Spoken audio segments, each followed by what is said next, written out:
Guys, tumutulo ba ang inyong gripo? Tulad nito, kahit ito ay nakasara. May madaling solusyon dyan.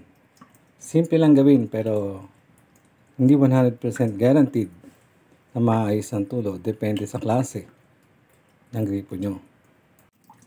Una, tanggalin ang cap na nakatakip dito. Pangalawa, gamit ang screwdriver, tatanggalin natin itong kanyang pitan.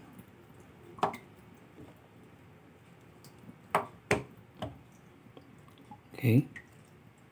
So may screw siya.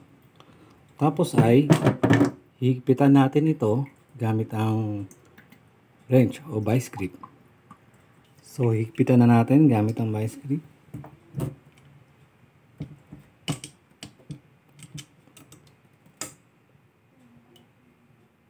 Lalayin natin yung gripo.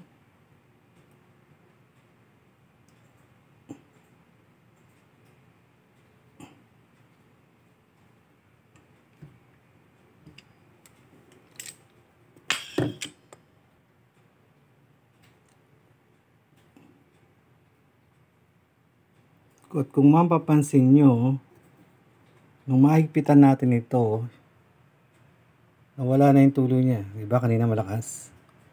Nawala, diba? So, ganyan po ang simpleng paraan.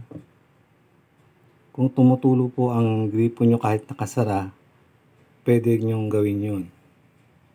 Pero hindi 100% na ito ay maaasahan, depende po sa klase ng gripo nyo.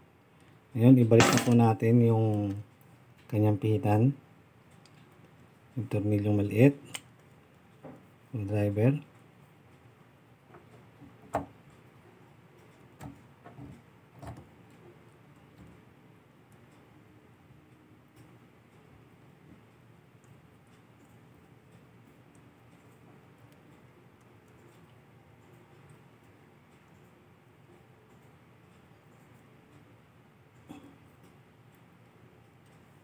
Try natin ulit.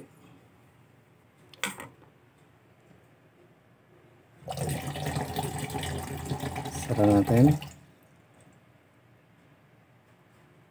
Try natin. Sara natin. So mukhang okay yung gawa natin. Hindi na siya tumutulo pag nakasara. So, that's all for now, guys. Till next time, ciao.